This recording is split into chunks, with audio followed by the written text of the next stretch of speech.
In the summer before I went off to graduate school, I was trying to stack as much money as I possibly could. This included working full time, taking up odd jobs on Craigslist like helping people move and tutoring high school students. One day while browsing Craigslist, I came across an ad for work as a junior animator slash video editor. It paid $20 an hour, so I instantly applied. I had passing familiarity with animation programs because my friend and I had spent years trying to design a simple video game. And my video editing was quite good because I had run a popular YouTube channel when I was younger. I got the job. It was weirder than I expected. The company was in a nondescript business complex in Irvine, and every employee had an electronic badge that unlocked doors. Certain levels of employees could unlock certain doors, being at the bottom tier. I could only unlock the entrance door to the room I worked in, and the conference room where we have weekly meetings. I never saw any rooms in the building, and never spoke with anyone who worked in them. There were 7 animators, including me. We sat in a room of cubicles in our own small room. Our job was to edit cartoon knockoffs of popular children's characters, typically Spider-Man, Elsa, SpongeBob, My Little Pony, etc. We worked on 1 or 2 videos per week, and basically we just created cartoon objects and settings. The work was surprisingly simple. There was very little real animation required. The job paid so much that I hardly paid attention to how strange it is. The company divided our labor in such a way that none of us animators ever saw a video in its entirety. We each worked on a few seconds of it, and often a project would be taken away from us and transferred to another department before we were finished. The rules were odd, though.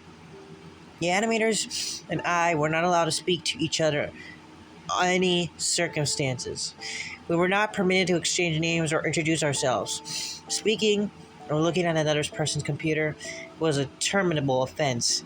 No 2 people were allowed in the break room at the same time, and no cell phones were permitted inside the building, ever. The room was strange, too. It was blue. Everything was blue. The walls, the chairs, the keyboards, the door, the carpet, chairs. A blue air freshener was taped to the wall of each workstation, but it didn't smell like anything. There was one object that was red, though, a telephone. It rang every so often, but we were not allowed to answer it. I was instructed to stand up from my chair and stretch each time it rang, but over time I noticed that the other employees had been instructed to do other things. One of them took deep, slow breaths. One of them put his hand down on his desk. 2 of them left the room and returned. One swirled around in his chair. One coughed. I noticed a few other weird things about the company during my short time there.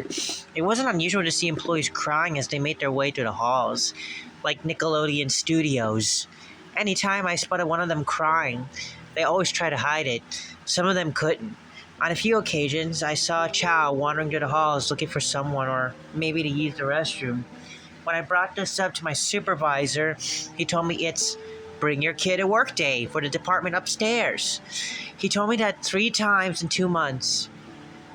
Things started to get really uncomfortable around the 2-month mark. One day, when I checked my company email account for the weekly briefing workload assignment, there was an email titled Lullaby. Inside was a link to a short, low-resolution video of a young girl asleep in the bed.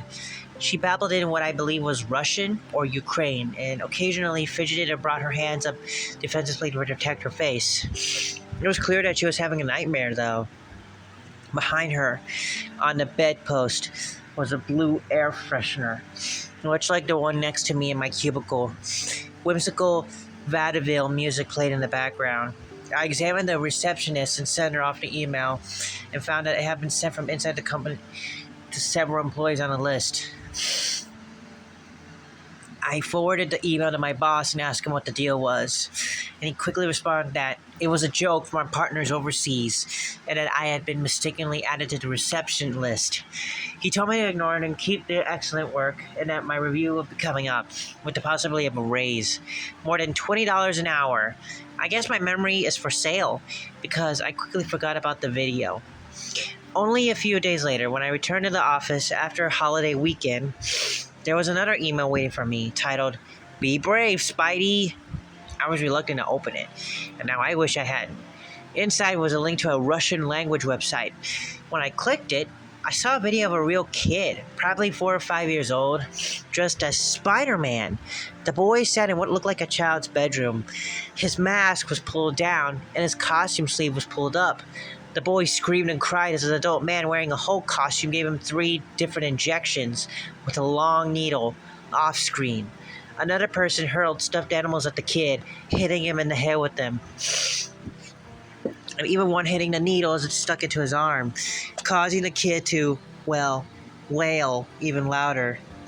By the end of the short clip, the boy was shaken and nearly catatonic. The Hulk man laughed and danced around him almost readily. Cheerful kids' music played the entire time. As far as I could tell, the video was not acted. What I saw was a real medical procedure and real terror. Horrified. I emailed my boss, demanding an explanation. I received none after an hour. Normally he replies with minutes or even seconds. So I left my cubicle and stormed down the hall to knock on his office door.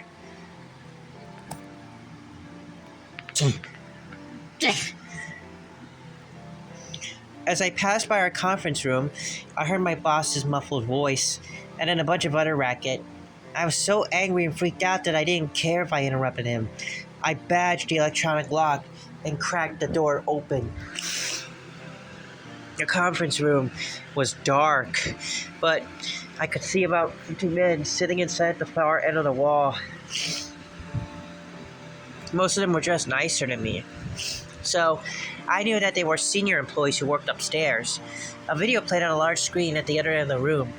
And even though I couldn't see it from my angle, I recognized the sounds though. They were watching the same horrific video I'd seen an hour before. Some of the employees smoked cigarettes like they were at a fucking gentleman's club. Perhaps strangest of all. A conference phone sat in front of them, and then a loud voice came to the speaker, talking in Russian. One of the men in the room occasionally replied in Russian. I left work early that day too, freaked out to return to my situation. By the time I got home, I had a missed call from my boss and a voicemail summarily terminating me, stating that the project was complete and that unfortunately our entire team was no longer needed. I didn't give a shit. I didn't plan on going back anyway. I spent the rest of the summer doing odd jobs and trying to forget that company. But weird shit continued happening, and it got worse and worse. Excuse me. A few weeks later, I visited my brother and his wife at their home in Southern California. My niece, Katie, was 5 years old at the time and could already operate electronics better than I can. I mean, she's got an iPad, and she spends a bunch of time showing me photos she's taken of birds and insects and people. She's also got Netflix and YouTube and watches those regularly. One night, during my visit, my brother and I were on the couch, watching one of the Harry Potter movies. Katie was lying prone on the floor nearby, watching a cartoon on her iPad. When I leaned over and asked what she was watching, I immediately recognized the cheaply animated characters. It was a video I myself had edited. I recognized the ringing red phone, which I designed after the phone in our office. I recognized the glass bottle the characters drank from, and I recognized the way the joints and jaws move. All things I had worked on at one point during my brief stint at that company. But I had never seen a full video. This one was about 5 minutes long. It featured 2 cartoon kids dressed up in Elsa and Spider-Man costumes, stealing their dad's beer and getting drunk. Then, one of the kids trips and falls, smashing his face into a desk and splitting his skull open. Blood sprays everywhere. I was confused and disturbed by this video, but it wasn't until YouTube's stupid autoplay feature cycled to another recommended video that I really freaked out. Another video played, and another. All products of my company, some of which I worked on. Every video featured recognizable children's characters from Disney and Marvel and other big brands. But something weird or violent or sexual took place in them. I pulled Katie away from the iPad and put Finding Nemo on the TV for all of us to watch. Before I returned home, I warned my brother about what I had seen and advised him to keep her off YouTube for a bit. It wasn't until I returned home and started digging around on YouTube that the true scope of these fucked up videos came to light. I found several channels with child-oriented names like Silly Hero Fun, not a real name, mods, all of which produce videos exactly like the ones I worked on. They all specifically target children using familiar characters, and they all link to more legitimate cartoons via the recommended videos algorithm. The more I watched, the deeper the rabbit hole seemed to go. These videos are constantly removed, renamed, and re-uploaded over and over and over. After watching about 100 of these videos, I found that they all shared certain similarities and could be divided into recurring themes. By intergalactic no-sleep law, I'm not allowed to link the videos or mention the YouTube channel names. But if you want to find these videos for yourself, simply type ElsaGate into YouTube and you will see for yourself. Warning: the cartoon videos are disturbing, and the live-action ones are outright depraved. I consider them to be actual child abuse. The themes I identified are as follows. 1. Some of the videos show characters stealing alcohol and hurting each other. One shows child versions of Mickey Mouse getting drunk on their dad's beer, and then one of them splits his head open. The same video has been reskinned over and over with Elsa and Spider-Man, Paw Patrol, and Minions. Getting drunk and hurting yourself is ubiquitous in these videos. Also, burning yourself on a stove or getting sucked into an escalator are common. Accidental injuries is the driving plot device. Search Elsa drunk hurt head or Mickey drunk hurt head. It works for Spider-Man, Hulk, etc. The phobia of spiders and insects is another common theme. I found a video showing minions covering themselves in disgusting looking bugs. The end of the video depicts a man drinking a bottle of urine, which I'll discuss below. Another video shows Elsa, Spider-Man, and the Hulk all being swarmed by insects. Sometimes they require hospitalization and surgery. Because of the bugs, the characters always react with horror to bugs, and the bugs always injure them. Search terms include Mickey insects or Elsa insects, gross. Drinking from toilets, eating poop, drinking urine, and smearing feces on people's faces is another theme commonly portrayed in these videos. Many of them are live action, with real actors dressed in costumes that target the attention of children. In one video, Spider-Man and Elsa drink from toilets and also find insects in one. In another, Venom buries Elsa alive and shits on her head. Another shows the Joker feeding excrement at Elsa and Spider-Man. Any of the character names with the word poop or toilet will return these videos. Extreme medical violence and the phobia of sharp objects is yet another theme you'll find in these videos. Children cutting each other's fingers off with razors. Doctors forcing needles into children's arms, eyes, and rectums. And gory surgery are all present. In one, Hulk crushes Elsa's bones, and she requires injections. In another, Hulk gets needles shoved into his face and has his eyes pulled out with tweezers. In that same video, Spider-Man throws sand in the child's eye, and the child requires injections in said eye. Spider-Man later gets sick from eating bad food and requires needles to be shoved into his body in multiple places. Search terms include Hulk eye injection, Elsa surgery, or Spider-Man/Elsa sick. Pregnancy is frequently depicted as a curable illness. Unsurprisingly, the cure is an orphanage injected directly into the woman's stomach. The worst video I found depicts tummy aches, illness, and pregnancy in a very blended way, all of which require the use of needles to cure. In another live-action video with real people, an evil doctor chases pregnant children around with a giant needle while they scream and cry. Many of the pregnant women gave birth to insects or to logs of shit.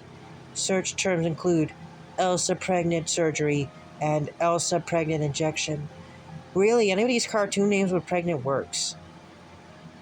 The helplessness of children to protect themselves from adults is a popular theme, especially in the live active videos. And many of them, a very large adult man dressed as Hulk grabs children by their necks, holds them to the ground, rubs his ass all over their faces, or otherwise beats them up. Search terms include Bad Hulk Superhero Battle. It gets worse and worse. The more you follow the video trail, there are also tons of videos of toddler-aged girls being kidnapped and tied down by adult men, depicted in a playful manner. Many of the men are wearing frightening Halloween masks. The children are often crying or not having fun at all. Some appear in pain. So many of these have been reported taken down by YouTube, thankfully, and now the channel has converted all videos titled to Russian, and they cannot be searched in English. This is the sickest channel I found, and a point where I completely stopped watching. Sexualization of children and depiction of pregnant children are as a good thing. Many of the ElsaGate videos depict children in an arguably sexual light. The most popular channel with this kind of content stars two young Asian girls and has 3 million subscribers. Many of the videos depict butt shaking, playing doctor, and fake vomiting. Others shows girls and even boys celebrating their own pregnancies. I won't even provide search terms for these. Just don't. It took me a while and a bit of research to pick up on a purpose of these videos. At face value, they're all a bunch of psychotic nonsense. But when I started to see how they all mimic each other and build on each other, I realized that they must have grand purpose. The fact that there are thousands of these videos, but they're all cover the same 7 topics, screams conditioning. The creators of these videos are banking on the popular probability that if kids watch enough of these videos, they'll be satired with 2 or 3 ideas. Hit your friends, blood is funny, poop is for eating. When an adult gets on top of you, don't fight back. The fact that violence and sex are such recurrent themes tells me that creators want to normalize them. They want kids to be desensitized to sex and violence, maybe even curious about them. The comments in the videos revealed that a lot of the viewers are adults and fetishists, perverts. They really enjoy the videos of kids being kidnapped and tied up. They beg for more and offer to support via crowdfunding. In short, these videos are designed to groom children and to satisfy perverts. After digesting all this information, I contacted my brother who had some terrifying news for me. Apparently, he and his wife had received several phone calls from people asking for me. When my brother asked who they were, they always hung up. He said, "They always have an accent." Worse, a man actually tried to pick Katie up from kindergarten by claiming he was me. He gave the office my full name and told them he was her uncle, here to pick Katie up for a doctor's appointment. When the receptionist said she was going to call Katie's parents for verification, the man took off running. He didn't even get into a car. He ran out of the parking lot. I began receiving text messages from very long numbers. The texts always contained links to YouTube videos. I always delete them and block the numbers. By the time I was packing up and preparing to move, the text had stopped, but my brother told me that Katie came home with an air freshener in her coat and couldn't remember how it had gotten there. He sent me a photo of it, and I recognized it as the same type from my office. He said it had no odor. Things settled down for a while. My my my first year of grad school blindsided me, and I forgot all about the strange incidents. But over the years, over the summer, between my first and second year, something else happened that reignited my old fears. I worked part-time at the university library. I always took the night shift because I could relax and work on grant applications and didn't have to deal with many students. But one night, an older man checked out a stack of medical books at my counter. He looked and smelled like a tenured professor, so I thought nothing of it. When he struck up, a conversation asked me if I had my flu shot yet. I told him I had, and he smiled and turned to leave. But then at the door, he turned back to me and called out, "And has Katie had all of her vaccinations?" By the time I recovered from the shock of his question, the man had disappeared into the dark outside. He left the books by the door.